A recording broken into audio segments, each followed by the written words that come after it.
नमस्कार दोस्तों, आप सभी का स्वागत है आज की इम्पोर्टेंट और प्रैक्टिकल वीडियो में, जहां पर हम देखने वाले हैं कि टीडीएस के रिटर्न को फाइल करने के लिए हमारे पास टीडीएस का चालान और सीएसआई फाइल होना ज़रूरी है। तो अगर हमारे पास से चालान मिस हो गया है किसी भी कारणवश, तो टीडीएस चालान की हम डिटेल कैसे पाएंगे, कैसे हमें टीडीएस का चालान मिलेगा, कैसे उसकी सारी डिटेल्स मिलेगी, और साथ ही साथ सीएसआई फाइल, चालान स्टेटस इंक्वायरी फाइल, जो कि पहले ओल्टास से डाउनलोड की जाती थी, अब उसको डाउनलोड करने का तरीका भी चेंज हो गया है। तो कैसे आपको टीडीएस के चालान मिलेंगे, कैसे आपको सीएसआई की फाइल डाउनलोड करना है, आज के हम इस वीडियो में देखने वाले हैं। बहुत इंपॉर्टेंट और प्रैक्टिकल वीडियो है। अगर आप टीडीएस की रिटर्न फाइल करते हो या आप टीडीएस की रिटर्न किसी से फाइल करवाते हो अपने सीए साहब से, और आपको उन्हें टीडीएस के चालान भेजने होते हैं बट वो आपसे मिस हो गया है, तो कैसे आप टीडीएस के चालान की डिटेल लेंगे, कैसे सीएसआई फाइल को डाउनलोड करेंगे, सब कुछ आज की वीडियो में हम देखने वाले हैं। तो सारा तरीका चेंज हो चुका है। पहले उल्टा से हम डाउनलोड करते थे, पहले पेमेंट करने का तरीका भी दूसरा होता था। अब अगर हम टीडीएस के चालान का जो पेमेंट का तरीका है वो नया तरीका आ गया है, जिसका वीडियो मैं ऑलरेडी आपको दे चुका हूँ। तो उसका लिंक भी आपको ऊपर आई बटन में मिल जाएगा। तो फटाफट से वीडियो की शुरुआत करते हैं और सीधा चलते हैं गूगल क्रोम के ऊपर।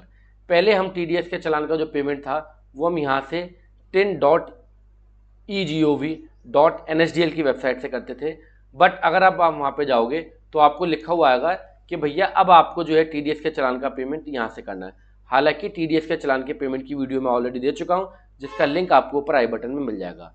और अगर हम सीएसआई फाइल के डाउनलोड की बात करें तो पहले हम ओल्टास से जो है वो सीएसआई फाइल को डाउनलोड करते थे। कुछ इस तरीके का व्यू आपके पास होता था और ये होती थी आपकी वेबसाइट। बट अब ये भी तरीका आपके पास चेंज हो गया। अब यहाँ से भी आप फाइल को डाउनलोड नहीं कर पाओगे, क्योंकि यहाँ पे भी लिखा आ रहा है to view and download CSI file for challan generated directly at incometax.gov.in। सो आप यहाँ से जाके जो है उसको डाउनलोड करेंगे। यहाँ पे भी लिखा आ रहा है कि अब यहाँ से डाउनलोड नहीं होगी। अगर आपने चालान का पेमेंट नए तरीके से किया है तो CSI फाइल भी अब आपकी नए तरीके से डाउनलोड होगी, पुराने तरीके से डाउनलोड नहीं होगी। अब कुछ लोगों के मन में क्वेश्चन ये हो सकता है कि सर मैंने लास्ट क्वार्टर के अंदर, Q4 के अंदर कुछ चालान का पेमेंट पुराने तरीके से किया था और कुछ चालान का पेमेंट मैंने नए तरीके से करा था, तो सर मेरे को क्या दोनों सीएसआई फाइल डाउनलोड करनी होगी? तो उसका जवाब है नहीं। आप नए वाले इनकम टैक्स पोर्टल पे जाके लॉगिन करेंगे तो जो आपने पुराने तरीके से, मतलब यहाँ से अगर आपने चालान का पेमेंट कराए, ई पेमेंट ऑफ टैक्सेस की वेबसाइट से जाके अगर आपने चालान का पेमेंट कराए, तो भी अब आपको वो इनकम टैक्स के पोर्टल पे दिखेगा और आपको सिंगल सीएसआई फाइल को डाउनलोड करना है। कैसे डाउनलोड करना है सब कुछ बताने वाला हूँ। तो अब हमें कहाँ चलना पड़ेगा? हमें चलना पड़ेगा इनकम टैक्स के पोर्टल के ऊपर। मैंने नॉर्मली इनकम टैक्स पोर्टल लिखा है।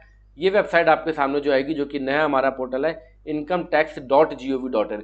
इनकम टैक्स इंडिया वाले पे मत जाना, वो पुराना पोर्टल है, वो भी यहाँ पे कहीं पे आ रहा होगा, मैं दिखा देता हूँ आपको, शायद हो अगर यहाँ पे, तो ये देखो, ये है, ये पुराना पोर्टल है, यहाँ पे नहीं जाना है।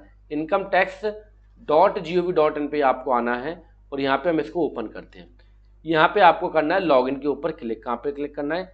लॉगिन के ऊपर आपको क्लिक करना है। और लॉगिन करने के बाद आपको किससे लॉगिन करना है? पेन से लॉगिन नहीं करना है, याद रखें। आपको लॉगिन पेन से नहीं करना, आपको लॉगिन करना है टेन के थ्रू। यहाँ पे लिखा भी होता है पैन, आधार और अदर यूजर आईडी, तो आपको करना है टेन से लॉगिन। अगर आप रजिस्टर्ड नहीं हो तो आप अपने आप को रजिस्टर्ड भी कर सकते हो टेन के थ्रू, क्योंकि टीडीएस की बात चल रही है तो यहाँ पे बात चलेगी टेन की।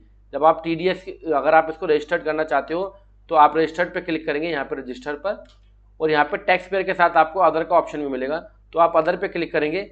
यहाँ पे आप सेलेक्ट कर सकते हैं टैक्स डिडक्टेड एट कलेक्टर, मतलब टीडीएस या टीसीएस। तो यहाँ से आप अपने आप को रजिस्टर भी कर सकते हो। तो आपको लॉगिन किससे करना है? आपको लॉगिन करना है टेन के अनुसार। किसके अनुसार करना है? टेन के अनुसार। तो अब हम चलते हैं सीधा, मैंने पीपीटी बनाई है पूरी, मैं आपको दिखा देता हूँ। तो हमें करना है लॉगिन। तो लॉगिन करते समय आपको यूजर आईडी जो डालनी है वो डालना है अपना 10 नंबर, देन उसके बाद आपको डाल देना अपना पासवर्ड, और आप क्या हो जाओगे? लॉग्ड इन हो जाओगे। लॉग्ड इन होने के बाद कुछ इस तरीके का डैशबोर्ड आपके सामने आएगा। देखिए हम ऑलरेडी लॉग्ड इन हो चुके हैं ई पोर्टल की वेबसाइट के ऊपर, incometax.gov.in के ऊपर। यहाँ पे लॉगिन करने के बाद आपके पास कुछ इस तरीके का डैशबोर्ड होगा। आपको यहाँ पे ई फाइल में आना है। ई फाइल में आपको यहाँ पे ई पे टैक्स मिलेगा। क्या मिलेगा? ई पे टैक्स, और आपको इसके ऊपर क्लिक कर देना है। जैसे आप इसके ऊपर क्लिक करोगे तो इस तरीके से आपके पास चार ऑप्शन होंगे: save draft, generated challan and payment history और सीएसआई। तो पहले बात करते हैं, थोड़ा गला खराब है, तो पहले बात करते हैं कि अगर आपका चालान मिस हो गया है तो जो भी अगर आपने पेमेंट किया है तो सारे पेमेंट की डिटेल आपको यहाँ पे कुछ इस तरीके से दिखेगी। किस असेसमेंट ईयर के लिए आपने पेमेंट किया है, किस सेक्शन में आपने पेमेंट किया है, मतलब आपका माइनर हेड मेजर हेड क्या है और कितनी अमाउंट का पेमेंट किया और किस पेमेंट डेट पे आपने पेमेंट किया है। और साथ में यहाँ पे आपको मिल जाएंगे 3 डॉट। तो अगर आपका पेमेंट मिस हो गया है, आपका चालान मिस हो गया है, कहीं पे खो गया है, फट गया है आपका चालान, आप डाउनलोड नहीं कर पाए थे, तो आपको सिंपली इनकम टैक्स के पोर्टल पे जाना है, नए वाले इनकम टैक्स के पोर्टल पे। वहाँ पे लॉगिन करना है 10 के थ्रू। 10 के थ्रू लॉगिन करने के बाद ई फाइल पे आना है, ई फाइल पे आने के बाद ई पे टैक्स पे आना है, और ई पे टैक्स पे आने के बाद आपको पेमेंट हिस्ट्री पे आना है। पेमेंट हिस्ट्री में आने के बाद आपके चालान यहाँ पे शो होंगे और यहाँ पे राइट हैंड पे आपको 3 डॉट मिलेंगे जहाँ पे एक्शन लिखा होगा। आप इस पर क्लिक कर देंगे तो यहाँ पे आपको ऑप्शन मिलेगा डाउनलोड, कॉपी और व्यू डिटेल। आप चाहें तो उस चालान को डाउनलोड कर सकते हो, उसकी डिटेल्स को देख सकते हो। अगर मैं आपको डिटेल दिखाऊं तो डिटेल में आपको सब कुछ दिखेगा। आपका pan number, assessment year, financial year, किस मेजर हेड में किस माइनर हेड में आपने टैक्स जमा करा है, कितनी अमाउंट का आपने टैक्स जमा करा है। इसके अलावा जो इंपॉर्टेंट चीज़ होती है टीडीएस रिटर्न फाइल करने के लिए, वो होता है आपका BSR code and challan number. तो आपको बीएसआर कोड भी दिखेगा, चालान नंबर भी दिखेगा, नेचर ऑफ पेमेंट भी दिखेगा, डेट ऑफ पेमेंट भी दिखेगा और साथ के साथ टेंडर डेट भी दिखेगी। तो ए टू जेड आपको पूरी की पूरी डिटेल यहाँ पे दिखने वाली है। तो अगर आपका चालान मिस हो गया, खो गया, तो भी आपको टेंशन लेने की जरूरत नहीं है। तो ये तो है आपका टीडीएस चालान को डाउनलोड करने का तरीका या प्रिंट निकालने का तरीका या उसकी डिटेल को पाने का तरीका। अब बात करते हैं कि हमें सीएसआई फाइल कैसे डाउनलोड करनी है। तो ओल्टास के थ्रू आपको सीएसआई फाइल को डाउनलोड नहीं करना है, आपको इसी तरीके से इनकम टैक्स के पोर्टल पे आना है और यहीं पे आपको जो है पेमेंट हिस्ट्री के बगल में ही आपको क्या मिल जाएगा, सीएसआई फाइल, चालान स्टेटस इंक्वायरी को डाउनलोड करने का ऑप्शन मिल जाएगा। तो यहाँ पे आपको उस पर्टिकुलरली क्वार्टर को सिलेक्ट कर लेना है, मतलब उस स्पेसिफिक पीरियड को आपको सेलेक्ट कर लेना है। देन जैसे ही आप इसको सेलेक्ट कर लोगे तो यहाँ पे आपका डाउनलोड चालान फाइल का ऑप्शन जो है वो हाईलाइट हो जाएगा और आप सिंपली यहाँ पे डाउनलोड चालान फाइल पे क्लिक करोगे और आपकी सीएसआई फाइल जो है वो डाउनलोड हो जाएगी। सो ये था आपका नया तरीका, टीडीएस चालान अगर आपका मिस हो गया है तो उसको डाउनलोड करने का तरीका, उसकी डिटेल को पाने का तरीका और साथ ही साथ सीएसआई फाइल को डाउनलोड करने का तरीका। अगर आप एक टीडीएस रिटर्न को फाइल करते हो या करवाते हो तो आपके पास टीडीएस चालान और सीएसआई फाइल होना बहुत ज़रूरी है, जो कि अब आप पुराने तरीके से डाउनलोड नहीं करेंगे, आपको करना है नए तरीके से डाउनलोड।